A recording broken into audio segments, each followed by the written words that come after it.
সুপ্রিয় শ্রোতারা, গল্পের আসর বাই অগ্নিদার চ্যানেলে আপনারা শুনছেন আশাপূর্ণা দেবীর লেখা সুবর্ণলতা। আজ রয়েছে এর ৭ম পর্ব।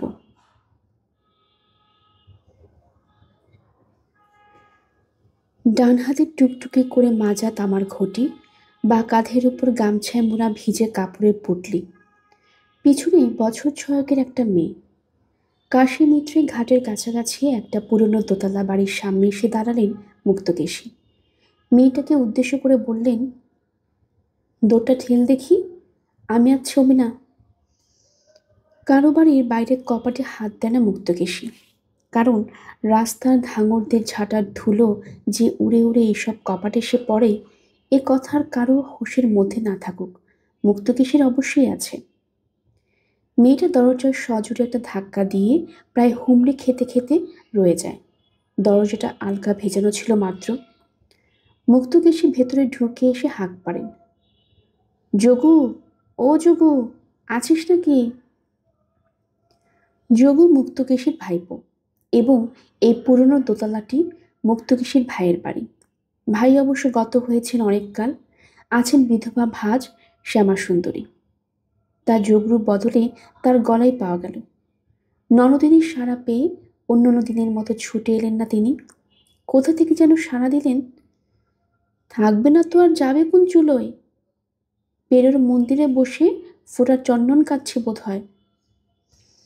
গঙ্গাস্থান ফেরত প্রায় একবার ভাইপোর বাড়ি ঘুরে যান মুক্তকেশী। ভাজের সহস্র অভ্যর্থনা জোটে আজ এইরকম দুরাকৃত বশধনে হেতু, যেন বদ্ধ ঘরের ভেতর থেকে সারা আসছে। মুক্তকেশী অবাক হয়ে বলেন, তুমি কমনে থেকে কথা কইছ বউ? এই যে জমের দক্ষিণ দর থেকে লক্ষ্মী ছাড়া হাড় হাবতে ছেলে ছেকল তুলে রেখে দিয়ে গেছে। ওমা, সে কি কথা? মুক্তকেশী এগিয়ে আসেন। পেছনের মেয়েটা হঠাৎ হি হি করে হেসে ওঠে। মামি ঠাকুমাকে ঘরে বদ্ধ করে রেখেছে। মুক্তকেশীর মুখেও একটু হাসি ফুটে ওঠে, তবে সেটা গোপন করে তাড়া দিয়ে ওঠেন, মরণ আর কি, হেসে মরছিস যে। তারপর কপাটের শিকলটা খুলে দেন ছড়াত করে। রান্নাঘরের মধ্যে বসে কুটনো কুটছিলেন শ্যামাসুন্দরী। মুক্তকেশী ঢুকতেই বটিটা ঠেলে রেখে উঠে দাঁড়ালেন। মেয়েটার একবার হেসে ফেলে পরনের বৌপা গলা শাড়িখানার আঁচলটা মুখে চাপা দিয়ে বলে, মামি ঠাকুমা বুঝি দুষ্টুমি করছিলে? তবে জেঠামশাই শাস্তি দিয়ে গেছে? শ্যামাসুন্দরী এই হাসির উত্তরে হাসেন না, বিরক্তি কুঞ্চিত স্বরে বলেন, দুষ্টুমি কেন, জন্ম জন্ম মহাপাতক করেছিলাম, তাই এত শাস্তি ভোগ করছি। মুক্তকেশী মেঝে বসে পড়ে বলেন, হলো কি? কি হলো তা জানে জম। আদালতে আজ নাকি মামলার দিন আছে, তাই আমার মাতৃভক্ত সন্তান মায়ের পাদদক্ষে যাত্রা করবেন। মুক্তকেশী মামলা সম্পর্কে কিছুটা অবহিত আছেন। দেশের জমি জমা নিয়ে মায়ের নামে মামলা ঠুকে বসে আছে যোগু। জমি জমা বাগান পুকুর আছে বেশ কিছু, সব জ্ঞাতিরা খাচ্ছে। তাই শ্যামাসুন্দরী সে জ্ঞাতি দেওর ও ভাসুর পদে করা নির্দেশ দিয়েছেন, এই জবরদখলটি ত্যাগ করে তোমরা মানে মানে আমার প্রাপ্য অংশটি টাকাটা ফেলে দাও। যোগু মাকে চোখ রাঙিয়েছে, বলি, প্রাপ্য কার? তোমার না আমার? ওসব আমার ঠাকুরদার বই, তোমার ঠাকুরদার নয়। তুমি পরের বাড়ি মেয়ে, ওরে এসে জুড়ে বসে রমানাথ মুখুজ্জের ভিটে থেকে তার বংশধরদের তারাবার কে হে? তারপর মায়ের বেটা লেগে গেছে লাগ ঝমাঝম ফলশ্রুতি নালিশ। শ্যামাসুন্দরী দেবী জগন্নাথ মুখুজ্জের ন্যায্য সম্পত্তির ওপর অনধিকার হস্তক্ষেপ করছে। মুক্তকেশী জানেন এ কথা, কিন্তু দরজা বন্ধের ব্যাপারটা রহস্যজনক। তাই হেসে ফেলে বলেন, মায়ের সঙ্গে মামলা লড়ে মায়ের পাদতক জল খেয়ে জিততে যাবে? তা বেশ, কিন্তু শেকল কেন? শ্যামাসুন্দরী উত্তর দেবার আগেই পিছন থেকে উত্তর দিয়ে উঠে শ্রীমান যোগু। বাজখাই গলায় বলে উঠে, ছেকল কেন? বলুক বলুক, ওই নিকষা বুড়ি নিজেই বলুক ছেকল কেন। একদণ্ড পুজোয় বসেছি, অমনি ননদের কাছে ছেলের নামে লাগানো ভাঙানো হচ্ছে কেমন? যোগু একটা তাচ্ছিলে হুঙ্কার ছাড়ে, পরনে ফর্সা হলদেটে রং, একখানা খাটো বহরের কেটে দুটি, লোমশ বুকের ওপর একছড়া রুদ্রাক্ষের মালা, কপালে রক্তযতনের ফোঁটা। পিসির গলার সাড়া পেয়ে নিঃশব্দে এসেছে দোতলা থেকে। শ্যামাসুন্দরী মুখ বাঁকিয়ে বলেন, ওই শোনো ঠাকুরঝি, নদের চাঁদ ভাই পোর বাক্যে শোনো, তোর নামে লোকের কাছে লাগাতে বসবো এত সস্তা জীব আমার নয় রে লক্ষ্মী ছাড়া। শুনে যাও পিসি, শুনে যাও। যোগু দরাজ গলায় বলে, দেখো পেটে পেটে কি শয়তানের প্যাচ হবে না। দাদামশাইটি আমার কেমন ঘুঘু ছিলেন, নাম করলে হাড়ি ফাটে, তার কন্যাই তো। যেই শুনেছি আজ মামলার দিন অমনি পা নুকিয়ে বসে আছে। হেতু না পাছে জবরদস্তি পড়ে পাদদক জলটুকু নেই। আমিও বাবা তেমনই বজ্জাত, দিয়েছি দরজায় ছেকল তুলে, বেরোতে তো হবে এক সময়, দেখি তখন কেমন করে পা আটকায়।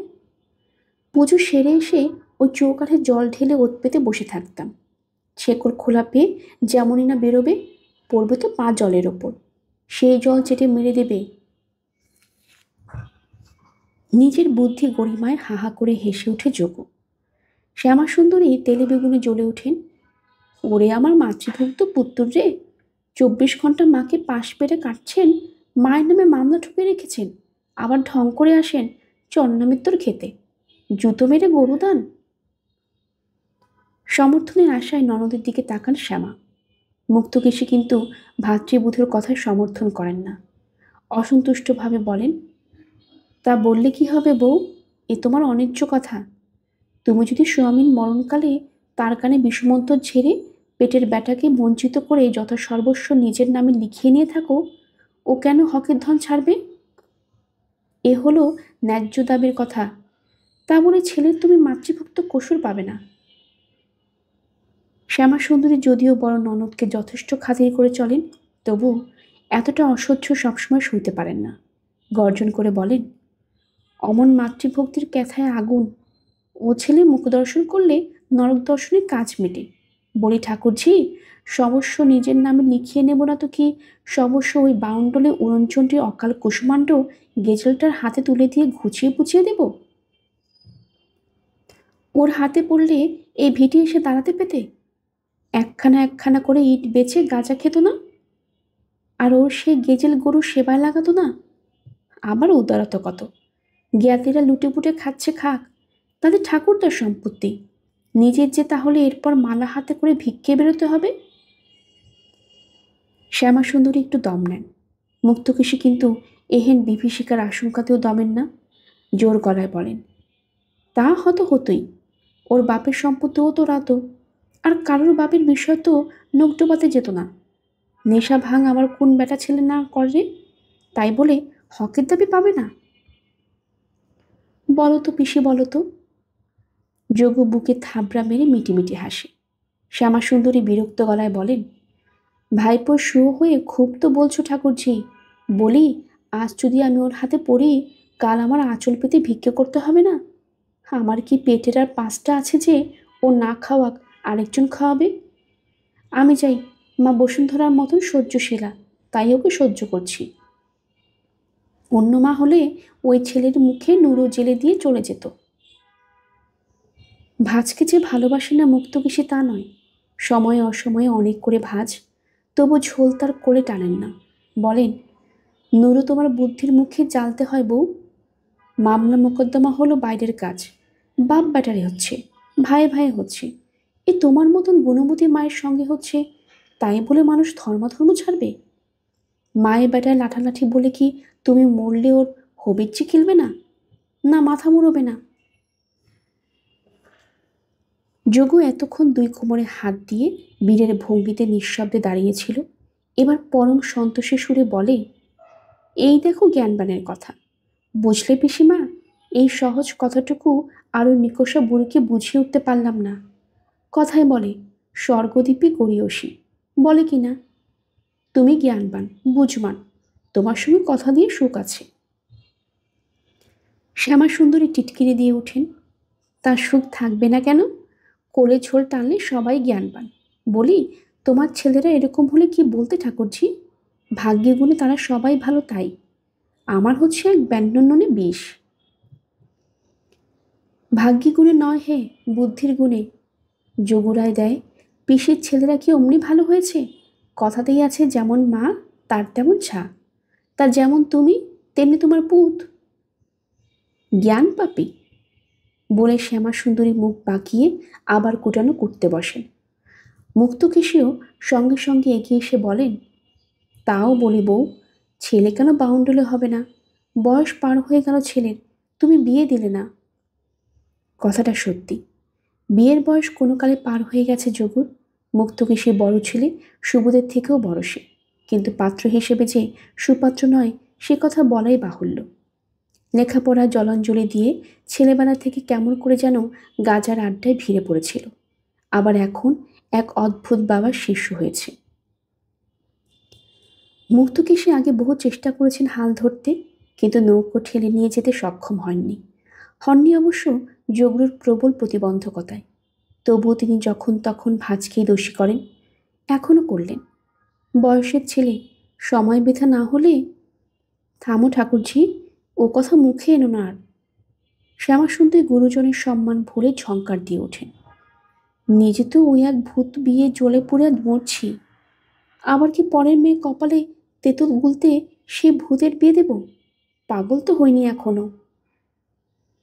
প্রশ্নটা তামাদি হয়ে গেছে, তবু মুক্তকেশী অসন্তুষ্ট স্বরে বলেন, তার মানে তুমি চাও আমার বাপের বংশটা লোপ পাক? পেলে আর করছে কি? শ্যামাসুন্দরী বলেন, কত কত রাজা বাদশার বংশ লোপ পাচ্ছে। তবে আর কি, লোকের গলা কাটা যাচ্ছে তো আমার গলাটাও কাটি। তুমি না দাও, আমি এবার যোগর বিয়ে দেব।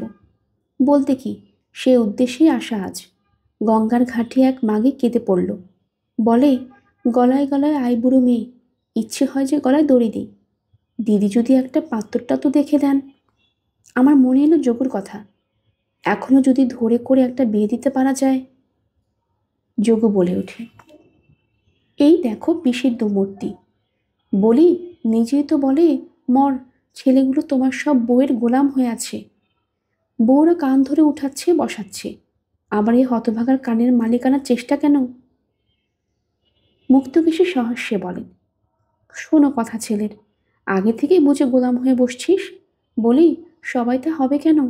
বউকে পায়ের পাপোশ করে রেখে দৃষ্টান্ত দেখা তুই। হুম, দেখাবো বললেই দেখানো হয়। যোগু বিচক্ষণে ভঙ্গিতে বলে, এই বেড়ালই বনে গেলে বন বেড়াল হয়, বুঝলে পিসি? তার উপর আবার আমার রক্তে আমার বাপের গুণ। বটে বটে রে, হতভাগা পাজি বাদর। শ্যামাসুন্দরী ছিট ফিটিয়ে ওঠেন, দূর হ, দূর হ আমার সম্মুখ থেকে। মরা বাপকে গাল দিচ্ছিস লক্ষ্মী ছাড়া? নরকেও ঠাঁই হবে তোর? নরকে ঠাঁই চাইতে যাচ্ছে কে? যোগু বুকে আরেকটা থাবড়া মেরে বলে, সজ্ঞ থাকতে নরকে যেতে যাব কি দুঃখে? মরণকালে মা করে মরব, মাতৃ নামে তরে যাব। তবে বিয়ে টিয়ের কথা কইতে এসো না বেশি। বিয়ে করেছি কি গোল্লায় গেছি। তা যা বলেছিস। মুক্তকেশী সহসা নিজ যুক্তি বিস্মৃত হয়ে একগাল হেসে বলেন, তা যা বলেছিস, এ ছোড়া দেখছি না পড়েই পণ্ডিত। বলেছিস ঠিক। আমার ছেলেগুলো কি আর মনীষী আছে? বিশেষ করে বেবোটা, যেটা নাকি সবচেয়ে ডাকাবুকো ছিল, সেটা ভেড়া হয়ে বসে আছে। বউ দজ্জালি করলে তেরে একবার করে মারতে আসে, আবার কেঁচু হয়ে গুটিয়ে পালায়। লাখোবার বলেছি, ও বউ ত্যাগ দিয়ে আরেকটা বিয়ে কর, সে সাহসও নেই। দিলে একবার বাহাদুরি দেখিয়ে বিদায় করে, ওমা, বউ কিনা তৎক্ষণাৎ বাপের সঙ্গে ফিরে এলো। এবার যোগু একটু গম্ভীর হয়, বলে, এটা পিসে তোমার অন্যায্য কথা হচ্ছে। তোমার মেজ বউকে তুমি অন্যায় নিন্দে করো। শুভ আমায় বলেছে, আমার মায়ের হাতে না পড়ে অনত্য পড়লে ওই বউয়ের ধন্যি ধন্যি হতো। মুক্তকেশী সহসা যেন আকাশ থেকে হাত পা ভেঙে ধপাস করে পড়েন। সুবোধ? সুবোধ বলেছে এ কথা? কেন? হৃদ চরিত্রে মন্দ হয়ে যাচ্ছে না তো হতভাগার? ওই জাহাবাজ ভান্দর বউয়ের গুণে দেখেছেন তিনি। ভান্দর বউ তাহলে গুনতুক করছে? বড় দুঃখে আর রাগ আসে না, রুদ্ধ কণ্ঠে বলেন, বটে, এই কথা বলেছে শুভ? বলে তো, যখন তখন বলে। তা যাই বলো পিসি, তুমিও তো সোজা মায়ের সোজা মেয়ে নাও। জানি তো আমার ঠকমাকে। কি নিধিটি ছিলেন। মুক্তকেশী এবার ভয় পান। কাণ্ডজ্ঞানহীন ছেলেটা কি বলতে কি বলে ঠিক কি। উঠে দাঁড়িয়ে বলেন, দুগ্গা দুগ্গা, গঙ্গা স্নান করে এসে মাতৃনিন্দে শুনছি বসে বসে। চললাম বউ। এই ছুরি চল। ওমা, কোথায় আবার গেল মুখ পুরি? গেছে ওইদিকে বোধ হয় পেয়ারা পাড়তে। রাক্ষসী যেন পেয়ারার জম। আবার এখন? শ্যামা সুন্দরীর আবহাওয়া হালকা করতে বলেন, তা সে আর কোন মেয়ে ছেলেটা নয়? তা তো নয়। মুক্তকেশী আরেকবার তোলা প্রসঙ্গ পেরে নামান। এই তো বললে তো, আমার মেজো বৌমার কাছে বলো গিয়ে। শুনবে পেয়ারা খেলে নাকি পেট কামড়ায় ওর ছেলে মেয়েদের। চাপিটা কি সঙ্গে আনা বন্ধ করেছে কি সাধে? মা দজ্জাল, মেয়েটা তো আমার পায়ের কাদা। ঠাকুমা তোমার সঙ্গে যাব বলে রসাতল।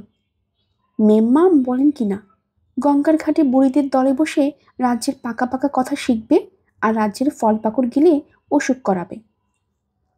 আমি বলি, ও বটে, আচ্ছা রইল তোমার মেয়ে। মাথা খুঁড়ে মরলেও আনি না আর। বড় বৌমার এইটাকে নিয়ে আসি। যোগু বলে, এটা কিন্তু তোমার নিষ্ঠুরতা পিসি। তা নিষ্ঠুর বলিস নির্মায়িক বলিস, সবই শুনতে হবে। মুক্তকেশী উদাস গলায় বলেন, সেদিন সেই কথার পর প্রবোধ কি এসে পরিবারের হয়ে হাত জোর করে মাপ চেয়েছে? বলেছে কি, মা তুমি থোতা মুখ ভোতা করে ড্যাং ডিঙিয়ে নাতিদের নিয়ে গঙ্গাস্থানে যাবে, যা ইচ্ছা কিনে খাওয়াবে? বলেনি তো। তবে তবে আর কিসে মায়া মমতা আমার? যোগু সহসা উদ্দীপ্ত গলায় বলে ওঠে, তবে যদি বললে পিসি এ তোমার শিক্ষার দোষ। এই যদি তোমার গোয়ার গোবিন্দ যোগ্য হতো, বউকে মেপে সাত নাকে খাত খাওয়া দিত। মায়ের উপর টেফু, স্বর্গদপি গড়িয়সী না। আমার মা, আমি পাশ পেরে কাটতে পারি, তা বলে পরের মেয়ে উঁচু কথা বলবে? শাস্ত্রে বলেছে। শ্যামাসুন্দরী বলেন, থাম, খুব ধাষ্টামো হয়েছে। তোর মুখে শাস্ত্রবাক্য শুনলে স্বর্গে বসে মুনি ঋষিরা গালে মুখ চড়াবে। ওই শোনো, দেখছো পিসি কেমন দু চক্ষের বিষ দেখি বুড়িকে? 10 ধর্মে বলেছে কুপুত্র যদ্যপি হয় কুমাতা কদাপি নয়, অথচ আমার ভাগ্যে হলো উল্টো। ভগবানের রাজ্যে একটা ব্যতিক্রম পটলের মা পলতা পাতা, আর এই সংসারে এক ব্যতিক্রম জগার মা শ্যামা সুন্দরী। মাতৃনাম উচ্চারণে পাপ নিও না ঠাকুর। মা গো মা, শ্যামা মা। যাক পিসি, বড় মানুষের মেয়েকে তুমি হুকুম করে যাও দেখি, ওই ওখানে শ্বেত পাথরের বাটিতে জল আছে, কৃপা করে একটু চরণ ডুবিয়ে রাখতে। ফের জগা? শ্যামা সুন্দরী ক্রুব্ধ গলায় বলেন, ফের ধাষ্টামো? চোখ রাঙিও না বলছি মা জননী। যোগুর সমান গলায় বলে, বেশি বাড়াবাড়ি করবে তা ওই ঠ্যাং দুখানে ভেঙে এখানে শুয়ে রেখে দেব। মুক্তকেশী আপোষে সুরে বলেন, তুচ্ছ কথা নিয়ে তুমি বা কেলেঙ্কারে করছো কেন বউ? দিয়ে দাও না। শ্যামা সুন্দরী সহসা দুমদুম করে গিয়ে সেই পাথর বাটি রক্ষিত জলে বা পায়ের বুড়ো আঙুলটি ডুবিয়ে আবার এসে বসে পড়েন। যোগু সাবধানে বাটিটা উঠিয়ে নিয়ে সোল্লাসে বলে, ব্যাস, কেল্লা ফতে। দেখি এখন রাবণ যেতে কিনা নিকষা যেতে। ঝগড়া শেষ শোনার সময় নেই, বেলা হয়ে যাচ্ছে। মুক্তকেশী ডাকেন, টেপে, এই হারামজাদি আয় না। টেপে এগিয়ে আসে। যোগু তার হাতে 4টে পয়সা দিয়ে বলে, পুতুল কিনিস। আবার পয়সা কেন? মুক্তকেশী অসন্তুষ্ট স্বরে বলেন, নিত্যি তোর পয়সা দেওয়া। ছুরিও হয়েছে তেমনি লোভিষ্টে, হাত পেতেই আছে। নে চল চল, রোদ উঠে গেল। চলে বউ? বলি, হ্যাঁ গো, থরে থরে কতকুটোনো কুটছো। মা বেটা দুটো মনীষীতে তো খাবে। শ্যামা সুন্দরী চরম বিরক্তির স্বরে বলে, বেটা যে একাই 100, বাহানো ভোগ না হলে গলা দিয়ে ভাত নামবে? মাছ খাবি, 4খানা মাছ সর্ষে রেঁধে দেব, চুকে যাবে। তা নয়, মার হেসলে নিমিষে গিলব। হাড় মাস পুড়িয়ে খেলো, আজ আবার আদালতের সমন। এক্ষুনি বলবে ভাত দাও, তখন জলে পড়ে কি আগুনে পড়ি। মুক্তকেশী আর দাঁড়ান না। বাইরের আগুনের মতো রোদ উঠে গেছে। বেলা 10টাতেই এত রোদ। মুক্তকেশীর মনে হয় পৃথিবীর আবহাওয়া বুঝি বদলে গেছে। তাদের বয়সকালে আষাঢ় মাসে এত রোদ কখনো ছিল না। পথ বেরিয়ে টিপি আবদারের সুরে বলে, একটা পালকি ডাকো না ঠাকমা, হাঁটতে ভালো লাগছে না। মুক্তকেশী চড়া গলায় বলেন, ভালো লাগে না তো আসিস কেন লক্ষ্মী ছাড়ি? গঙ্গা স্নান করে মানুষের কাঁধে চড়বো? আহা, গঙ্গার ঘাটে সে মুটকি বুড়িটা রোজ পালকি চড়ে না? মুক্তকেশী বুড়ির উল্লেখে হেসে ফেলে বলেন, সে বুড়ির ক্ষমতা নেই তাই চড়ে, পালকি আর আছেই বা কই, দেখতে তো পাই না। যাবে, আস্তে আস্তে সবই উঠে যাবে। পালকি যাবে, আব্রু যাবে, গুরুজনে ভক্তি ছিন্দা যাবে, ধর্মাধর্ম পাপ পুণ্য সবই যাবে। স্বদেশের হুজুকে দেশ ছাড়ে খাড়ে যাবে স্পষ্ট দেখতে পাচ্ছি। সাহেবের রাজ্যিপাট, তোরা যাচ্ছিস তোদের উৎখাত করতে। বলি, ওদের উচ্ছেদ আর করে করবে কি? রাজ্যি চালাবি? সুখের পৃথিবীতে ইচ্ছে করে আগুন জ্বালা। এসব কথা নাতনির জন্য নয়, মুক্তকেশীর এই শক্তোক্তি পালকির সূত্রে বেরিয়ে পড়া ভেতরের উষ্মা। পথে ঘাটে কেবলে শুনেন কিনা স্বদেশীওয়ালারা সাহেবদের উচ্ছেদ করবার তালে আছে। বৌমা করছে, গুলি বন্দুক গোছাচ্ছে। গঙ্গার ঘাটে ওই আলোচনা শুনে শুনে হাড় পিত্তি জ্বলে যায়। ওদের রাজ্যপাট তোরা কেড়ে নিলি, ওদের সঙ্গে পারবি? বামন হয়ে চাঁদে হাত। হঠাৎ স্বদেশের ওপর খাপ্পা হয়ে ওঠেন কেন মুক্তকেশী কে জানে। মনে হচ্ছে হঠাৎ যেন নিজের জীবনের একটা মস্ত বড় ফাঁক ধরা পড়ে গেছে তার চোখে। কিসের এই শূন্যতা? তার রাজ্যপাট তো পুরো দস্তুর বজায় আছে, তবে হঠাৎ সাহেবের রাজ্যপাট বেদখল হবার চিন্তায় মেজাজ ক্ষিপ্ত হয় কেন? গোয়ার গোবিন্দ যোগুর মার ওপর কি সূক্ষ্ম একটা ঈর্ষাবোধ আসছে? কেন? মুক্তকেশীর ছেলেরা কি মাতৃভক্তিতে কম, তাই যোগুর অভিনব মাতৃভক্তি তাকে ঈর্ষায় প্রেরিত করেছে?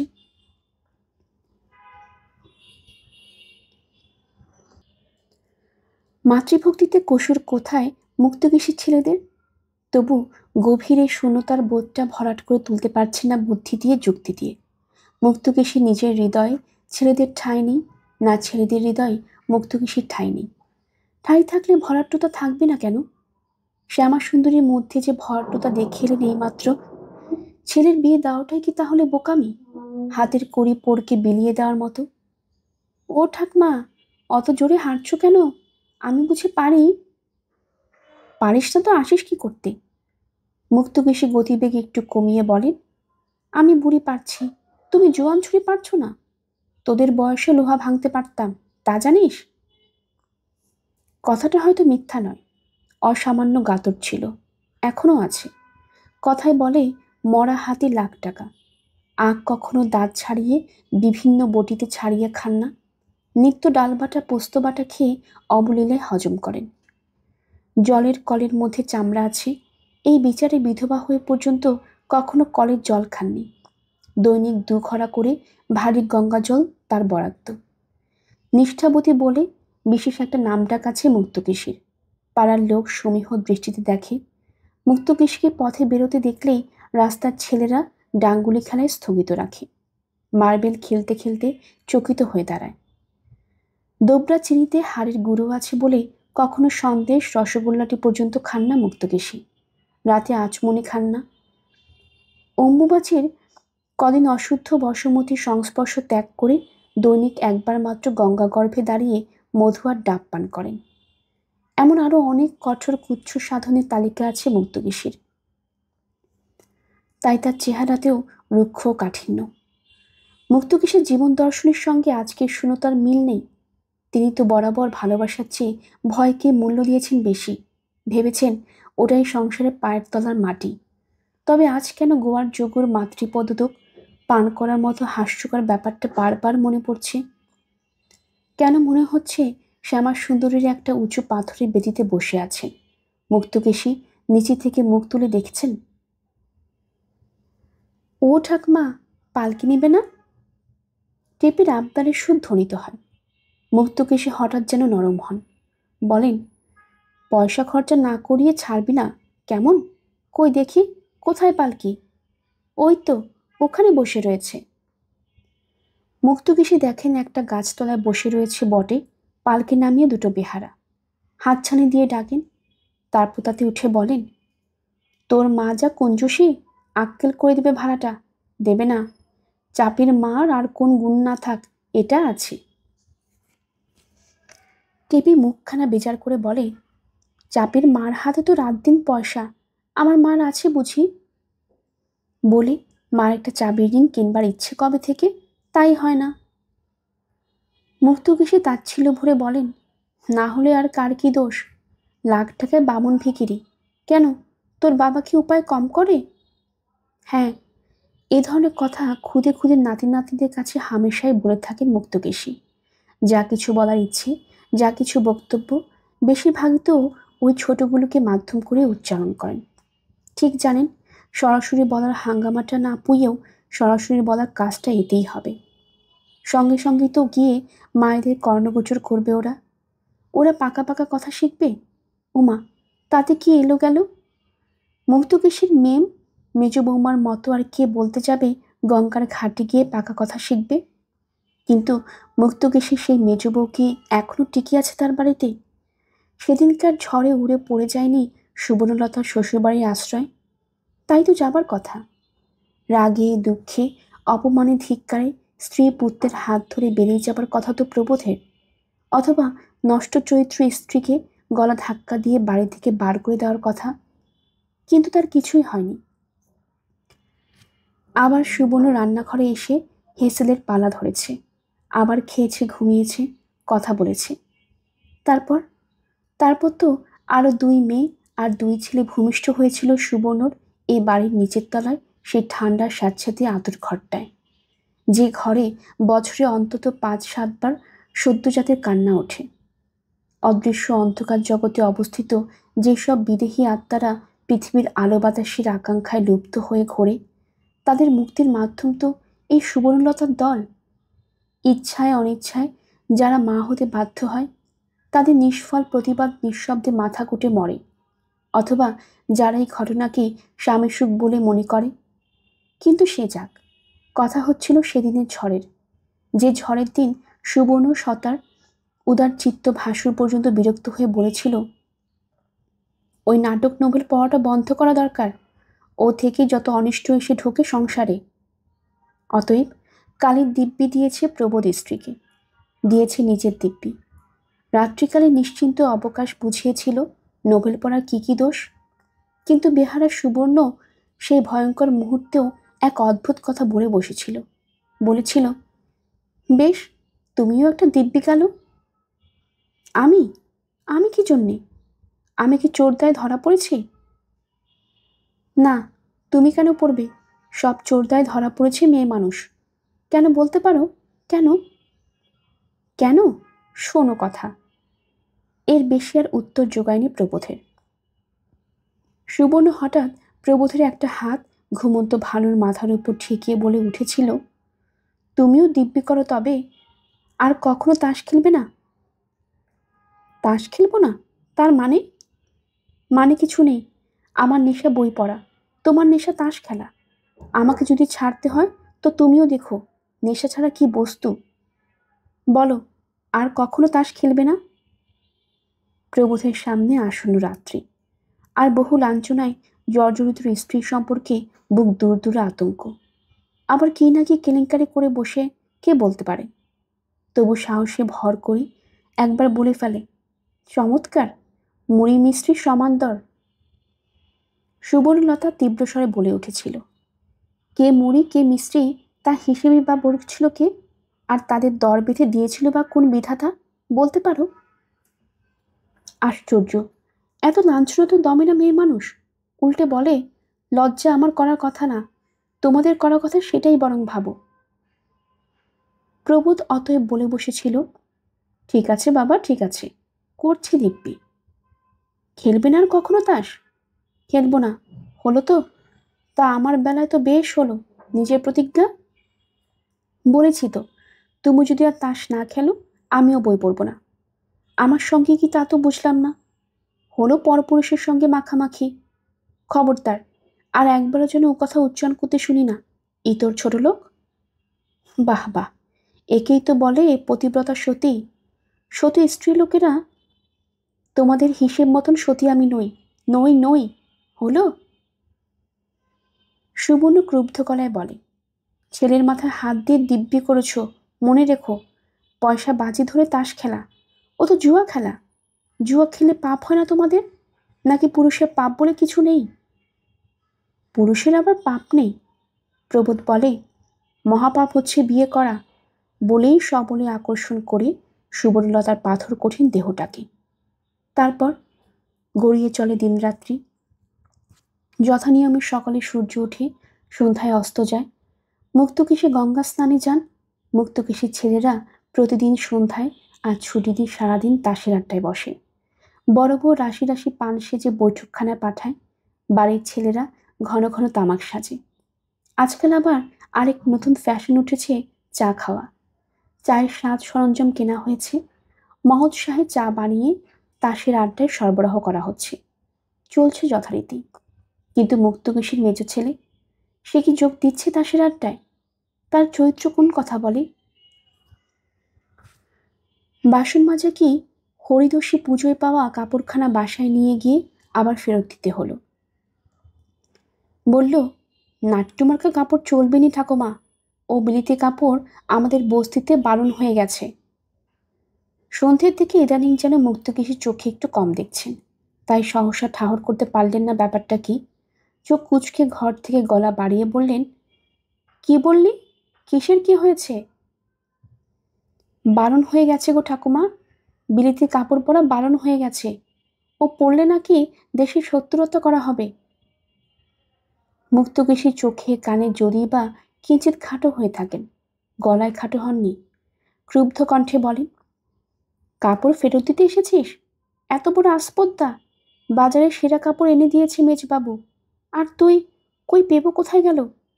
দেখে যাক ছোট নাককে, নাই দেওয়ার ফল।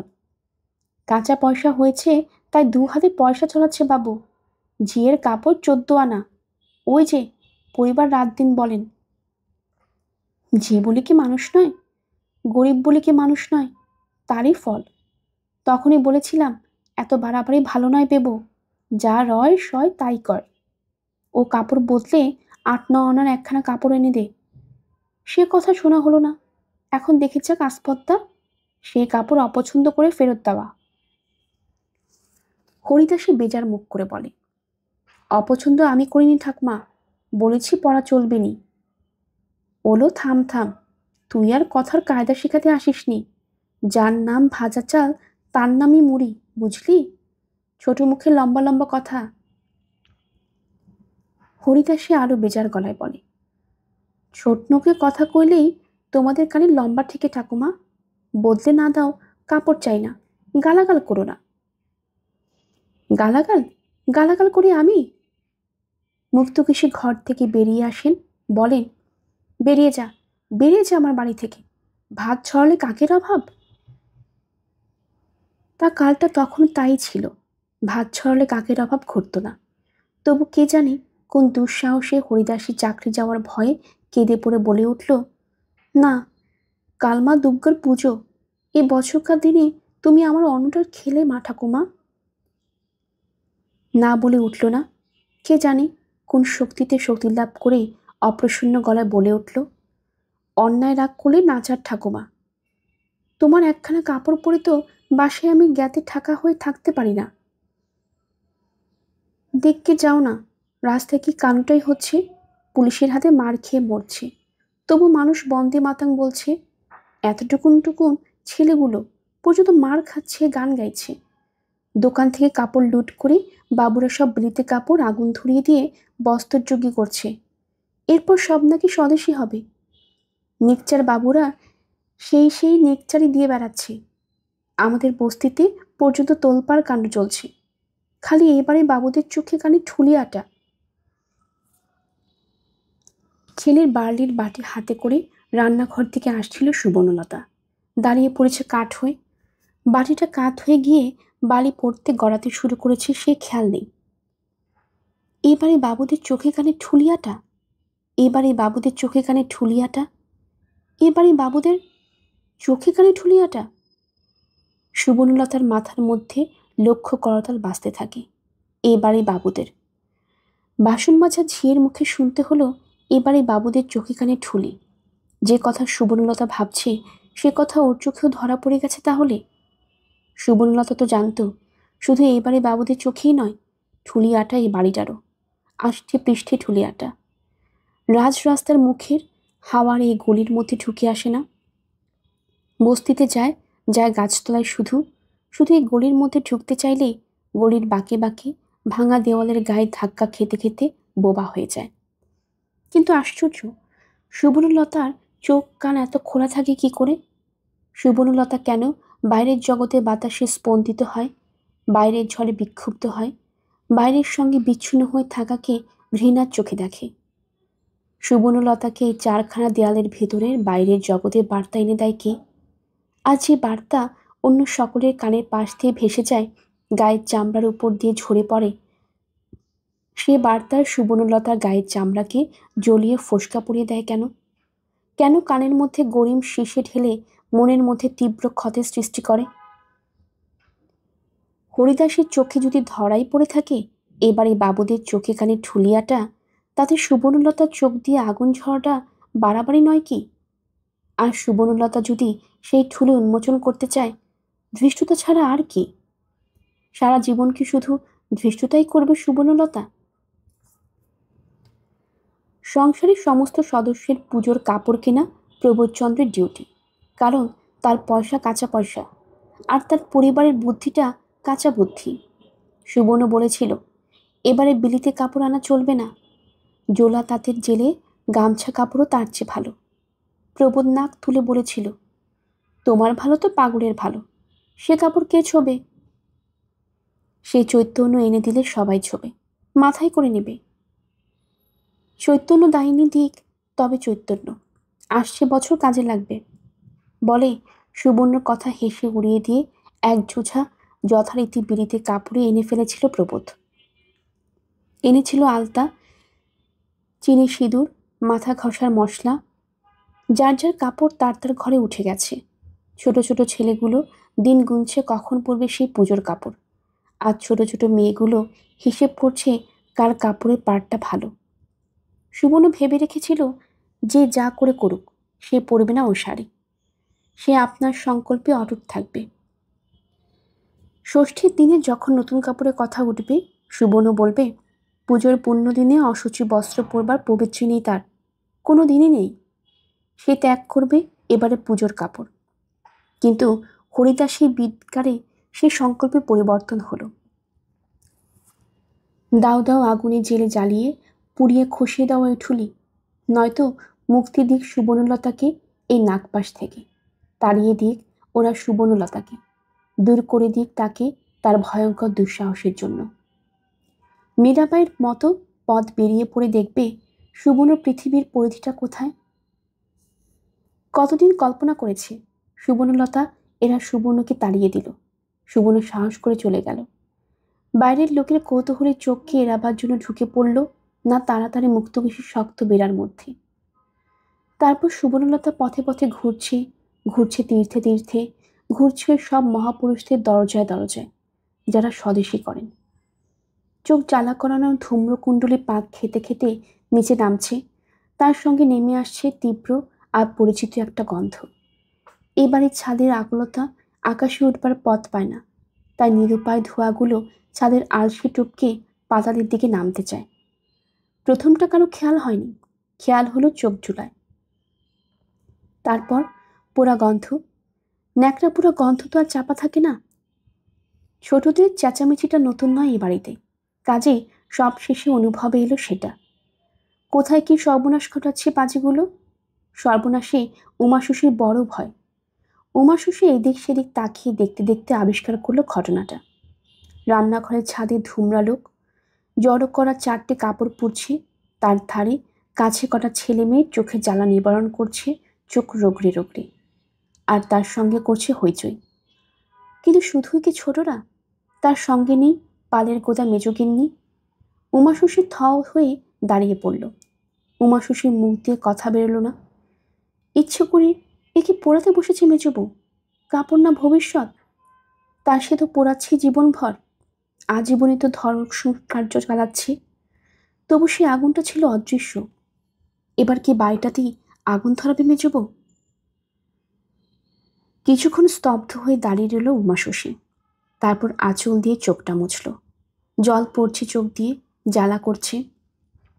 ধোয়ায় না, সুবর্ণলতার অসামসায়িক দুঃসাহসী স্পর্ধায় অবিরত এরকম করে চলেছে সুবর্ণলতা। তবু তার ভাগ্য উতলে উঠেছে দিন দিন।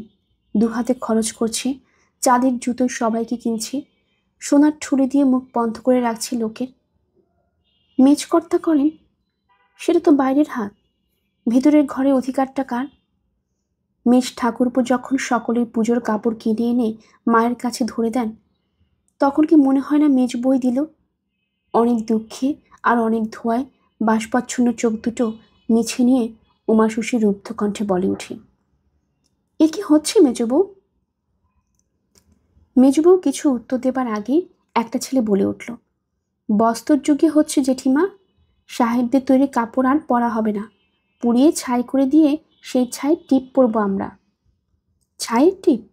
এসব কি কথা? কোন ভাষা? উমাশশী দিশেহারা হয়ে তাকিয়ে দেখে মেজবউয়ের দিকে। ধোঁয়া উঠছে বিলক্ষণ, তবুও আগুন চলছে দপদপ করে। আর সেই আগুনের আভায় আনন্দের আভার মতো জলজল করছে সুবর্ণলতার মুখ। মাথার কাপড় খোলা, গায়ের কাপড় অবিনস্ত। এবারে ঐতিহ্য অগ্রাহ্য করে সেমিস পরে এই যা। ওকে যেন তাদের পরিচিত মেজবউ মনে হচ্ছে না। ওকে ধিক্কার দিবে উমাশশী। কম্পিত কণ্ঠে উচ্চারণ করল, এ কি কথা মেজবউ? মেজবউ সেই আহ্লাদে জল জল মুখে বলে, হোম হচ্ছে। উমাশশীর আর কথা জোগাত কিনা কে জানে, তবে কথা থামাতে হলো। মাথার ঘোমটাটা দীর্ঘতর করতে হলো। ঘাড় ফিরিয়ে দেখে সুবর্ণলতাও মাথায় আঁচলটা তুলে দিল। ভাসুর নয় দেওর, তবু বয়সে বড় বিজ্ঞ পুরুষ দেওর। ভাসুরের মতোই সমীহ করা দরকার বই কি, সেটাই বিধি। প্রভাস চলে এসে ছাদে, তার হাতে হাত জড়িয়ে চাপা। চাপার চোখ ক্রন্দনাত্মক। কাঁদতে কাঁদতে কাকাকে ডেকে এনেছে সে। মা তাদের পুজোর কাপড় আগুন জুলে পুড়িয়ে দিচ্ছে বলে। বাড়ির বিচারকের পোস্টার সেজো কাকার, সেই জানা আছে বলেই পাকা মেয়ে চাপা তার কানেই তুলেছে খবরটা। কি করছে মা? ধমকে উঠেছিল সেজো কাকা। পুজোর কাপড় পুড়িয়ে দিচ্ছে, সব কাপড়। হুহু করে কেঁদে উঠেছিল চাপা। কই কোথায়? বলে বীর দর্পে এগিয়ে এসেছে প্রভাস। তবু এ ধারণা করেনি। এসে দাঁড়িয়ে পড়েছে সেও। পরক্ষণে ব্যাপারটা অনুমান করতে অসুবিধা হয় না তার, কারণ পথে ঘাটে এই ব্যাপার ঘটতে দেখেছে যে। কিন্তু বাড়িতে, বাড়িতে সেই থিয়েটার, আর সেই থিয়েটারে অভিনেত্রী বাড়ির বউ। বড় ভাজ, কানে হাত দেওয়া চলবে না। অতএব তার ছেলেটাকেই কান ধরে টান মারে প্রভাস। যতটা জোরে টানলে শুধু ছিঁড়ে পড়তে বাকি থাকে। পলিটিক্সের চাষ হচ্ছে বাড়িতে? পলিটিক্সের চাষ? লিডার কে? মা জননী? তা বাড়িতে শাড়ি পরে বসে ঘোমটার মধ্যে খ্যামটা নাচ নিচে ছেলেগুলো পরকাল ঝরঝরে করবার দরকার কি? কোচা কাছা এঁটে রাস্তায় বেরিয়ে পড়লেই হয়। ইংরেজ রাজকে খবর পাঠাই, তোমাদের অন্ন এবার উঠল। ব্যঙ্গ মুখটা বিকৃত করে প্রভাস। সুবর্ণলতা যে স্রেফ পাগল হয়ে গেছে তাতে সন্দেহ কি? নচেত অত বড় দেউরের সামনে গলা খুলে কথা বলে? আর তাকেই বলে, বলে কি না, যার যেমন বুদ্ধি তার তেমন কথা। এবারে পুরুষদের চেয়ে হরিদাসী ভাইও অনেক উঁচু দরে মানুষ। হঠাৎ উমাশশী দ্রুত পায়ে ঘুরে দাঁড়িয়ে দূর দূর করে চলে যায়। দেওরের হাতে বড় ভাজের মার খাওয়া দেখতে পারবে না সে। আর ততক্ষণে তো আরো সবাইকে জুটছে ছাতে, তার মানে সভাস্থলে লাঞ্ছনা। কিন্তু আশ্চর্য আশ্চর্য, লাঞ্ছনা হলো না সেদিন সুবর্ণলতার। বোধ করি মুখ হয়ে গেল সবাই সুবর্ণলতার বুকের পাটায়, কিংবা ভাবল পাগল হয়ে গেছে। সুবর্ণর ব্যবহারে এরা যখন ব্যাকাহত হয়ে যায় তখন এরা বলে পাগল হয়ে গেছে। মাথা চিৎকার করা দরকার। আজও বলল, প্রভাসী বলল, হয়তো মান বাঁচাতেই বলল। মারতে গেলে ফিরে উল্টে মার খাওয়া অসম্ভব নয়। আর সত্যি কিছু আর একটা শিক্ষিত ভদ্রলোক বড় ভাইয়ের স্ত্রীর গায়ে হাত তুলতে পারে না। এক মারানো যেত মেজদাকে দিয়ে, কিন্তু তাই বা হচ্ছে কই? মেজদাকেও যে গুণিতক করছে। সংসারে যখন ভয়ঙ্কর কোনো ঢেউ তোলে সুবর্ণলতা, মনে হয় এবার আর রক্ষা নেই তার। এবারে সত্যি সত্যি মাথা মুড়িয়ে ঘোল ঢেলে গলির যায় করে দেওয়া হবে তাকে। কিন্তু না, সে আশঙ্কা গর্জন করতে করতে তেড়ে এসে হঠাৎ ভেঙে গিয়ে কেমন ছড়িয়ে পড়ে, যেন ফেনার রাশির মতো স্তিমিত হয়ে মিলিয়ে যায় বালির স্তরে। প্রবোধচন্দ্র এসে সব শুনল। মুক্তকেশী কথাটা আরেক সুরে বললেন, বছরকার দিনে লক্ষণ করে কেনা পুজোর কাপড় চোপড় আগুন, সে অবধি ভয়ে আমার বুকের কাঁপুনি থামছে না বাবা। না জানি কি দুর্ঘটনা আসছে, কি অলক্ষণ ঘটবে সংসারে। কাপড়ে একটা সুতো উড়ে আগুনে পড়লে সংস্তেন করতে হয়। আর এ কি, তোমার পরিবার যখন এমন দুর্দান্ত, তখন তোমার উচিত হয়নি ওর অমতে কাজ করা। প্রবোধ মরমে মরে যায়। প্রবোধ ঘটা করে ভাইদের সঙ্গে পরামর্শ করতে চায় বহরমপুরের পাগলাগারুতে পাঠাতে হলে কি কি উপায় অবলম্বন করা দরকার। তারপর প্রবোধ মার হাতে 100 খানিক টাকা তুলে দেয়। বলে, মা, কাপড় কেনার ঘেন্না ধরে গেছে আমার, এই টাকা থেকে প্রকাশকে দিয়ে যা হয় করে কিছু কিনে দিও। কিন্তু বহরমপুরের টিকিট কি কেনা হয়েছিল সুবর্ণর? কোথায়? টিকিট যা কেনা হলো সে তো স্বদেশী মেলার। বাড়ির শুদ্ধ ছেলে মেয়েকে আর ননদ বিরাজকে নিয়ে মহৎ শাহে 2খানা গাড়ি ভাড়া করে স্বদেশী মেলা দেখতে গেল সুবর্ণ। কিনে আনলো স্বদেশী দেশলাই, স্বদেশী চিরুনি, স্বদেশী সাবান। সবাইকে বিলালো। বলল, পুজোয় এবার ঢাকায় কাপড় কেনা হবে, ঢাকায় আমাদের নিজস্ব বাংলাদেশের জিনিস। হের কোনো উপায় জিতে যায় সুবর্ণ। মার খেতে গিয়েও মাথায় চড় বসে। এ এক অদ্ভুত রহস্য। যে যতই তরপাক, শেষ পর্যন্ত কোথায় যেন ভয় খায়। আর বিজয়িনী সুবর্ণলতার খানিকটা করে এগিয়ে যায়। এবারে বউরা মেলায় যাবে, এ কথা কেউ 10 দিন আগে কল্পনাও করতে পারত? অথচ সে অকল্পিত ব্যাপার ঘটালো সুবর্ণ। আর আহ্লাদে ভাসতে ভাসতে বলল, আসছে বারে আমিও মেলায় দোকান দেব বলেছিল সুবর্ণলতার আহ্লাদে ছলছল করে। ভেবেছিল এবার বুঝি বন্ধন মুক্তির মন্ত্র পেল সে। ভেবেছিল আলোর রাস্তায় হাঁটবার অধিকার অর্জন করবে সে এইবার। কানু ভানু বড় হয়ে উঠেছে, তাদের অবলম্বন করে বহির্জগতের স্বাদ নিতে বেরিয়ে আসবে রাজপথে। চাপাকে সুবর্ণ ঘৃণা করে। চাপা যেন তার মেয়ে নয়। সে জমি চন্দনটা বোকাটে নিরহ। ছেলেদের উপর অনেক আশা, এই আশাও পোষণ করছে এখন থেকেই। আর একটু বড় হোক ভানু, ওর সঙ্গে নিয়ে কাশি চলে যাবে সে একদিন। গিয়ে দেখবে তার সে কুল ভেঙে অকুলে ভাষা মাকে। আজ পর্যন্ত নিয়ে গেল না প্রবোধ। খুব ভালো মানসিক অবস্থায় কখনো কি ইচ্ছে প্রকাশ করেনি সুবর্ণ? বলেনি কি, 9 বছর বয়সে সেই শেষ মাকে দেখলাম, আর কি বাঁচবেন মা, জীবনে আর দেখা হবে না? বলেছে। প্রবোধ দিয়েছে। কেন বাঁচবেন না? ধুত, কত বয়স তোমার মার? আমার মায়ের থেকে তো আর বড় নয়। তোমার এই এন্টি কেন্টি নিয়ে তো আর কাশি যাওয়া চলে না। এগুলো একটু বড় হোক। সুবর্ণ ব্যঙ্গের হাসি হেসে বলতো, ওগুলো বড় হলেই শখ মিটবে তোমার, রেহাই দিবে। প্রবোধ অভিমানাহত গলায় বলতো, এই নিয়ে চিরদিন ঘেন্না দিলে, তবু ভেবে দেখলে না কোনোদিন আমার সেজু ভাই ছোট ভাইয়ের মতন স্বভাব খারাপ করতে চায়নি। আশ্চর্য, ওই মোক্ষম কথাটা ভেবে দেখতো না সুবর্ণ, বরং বলতো ওরাই জগতে আদর্শ পুরুষ নয়। তারপর একদিন কোথা থেকে একটা কবিরাজি পান এনে হাজির করল প্রবোধ। চুপি চুপি বলল, ভোরবেলা খালি পেটে খেয়ে নেবে ব্যাস, তুমি যা চাও তাই হবে, আর ন্যাঞ্জারি হতে হবে না। সুবর্ণ হেসে বলেছিল, বিষ দিচ্ছ না তো আপনাদের শাস্তি করতে? প্রবোধ সর্পাহতের মুখে মুখে বলেছিল, এই কথা বললে তুমি আমায়, এই সন্দেহ করলে, ভুলিয়ে তোমায় বিষ খাওয়াচ্ছি আমি? বেশ, তা যদি ভেবে থাকো খেও না। সুবর্ণলতা আরও হেসে উঠেছিল। না, ঠাট্টাও বোঝো না, মাথা না বুনো নারকেল। আর বিষ বলে ভয় পাবো কেন গো? বিষের জন্যই তো 13 হাহাকার করে বেড়াই। তারপর ঈষৎ আড়ষ্ট গলায় বলেছিল, খেলে পাপ হবে না? তা বিষের কথাটা কান দেয়নি প্রবোধ, শেষের কথাটাই দিল। পরম আনন্দে মশগুল হয়ে বলল, পাপ কিসের? এগিয়ে দিয়েছিল সে কবিরাজি পান। সুবর্ণ বোধ করে আশায় কম্পিত হয়েছিল। রেহাই যদি নেই তো উপায় একটা ধরা হোক। সেজ ভাই ছোট ভাইয়ের মতো প্রবোধেরও যদি স্বভাব খারাপ হতো, সুবর্ণ কি বাঁচত না? বলেছ তো কতবার বরকে, তাই হও তুমি, আমি বাঁচি। কিন্তু খারাপ হতে যাওয়ার জন্য যে সাহসের দরকার, তাই ভাই কোথায় প্রবোধের? নেই।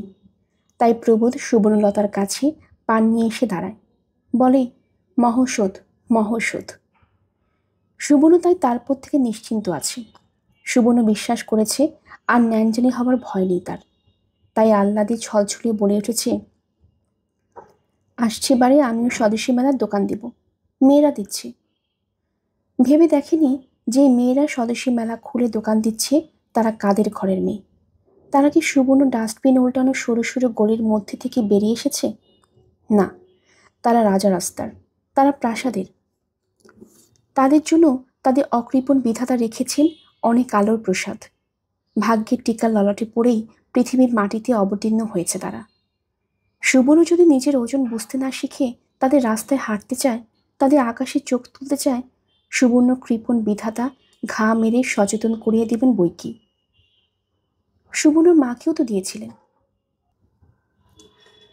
সুবর্ণর মা যখন ভেবেছিল, আমি পাইনি, কিন্তু আমার মেয়ের জন্য মুঠোয় ভরে আহরণ করে নেব সেই আলো, আর সেই আলোর সাজে সাজিয়ে তাকে পাঠিয়ে দেব ওই রাজপথে, যেখান দিয়ে হেঁটে যাচ্ছে আরেক পৃথিবীর মেয়েরা। তখনও কি সুবর্ণর মায়ের বিধাতা বড় একটা হাতুড়ি বসিয়ে দেননি তার ধৃষ্টতার উপর? সুবর্ণর মা যদি বাকি জীবনটা শুধু এ কথা ভেবে ভেবে দেহপাত করে, ইচ্ছায় অনিচ্ছায়, প্রতারকের প্রতারণায়, অহংকারী নির্লজ্জ শক্তির মত্ততায় যে কোনো ঘটনায় ঘটিত বিয়েও চিরস্থায়িত্ব পাবে কেন? মানুষকে নিয়ে মানুষ পুতুল খেলা করবে কেন? তবুও সুবর্ণ তাতে কোনো লাভটা হবে? সুবর্ণ পরবর্তীকাল লাভবান হবে? সুবর্ণ দেখতে পাবে সে লাভ? সুবর্ণ যদি ওর সরু গলির শিকলটা ভাঙবার দুরস্ত চেষ্টায় নিজেকে ভেঙে ভেঙে ক্ষয় করে, কোনো একদিন শিকল খসে পড়বে। কি জানে সে কথা?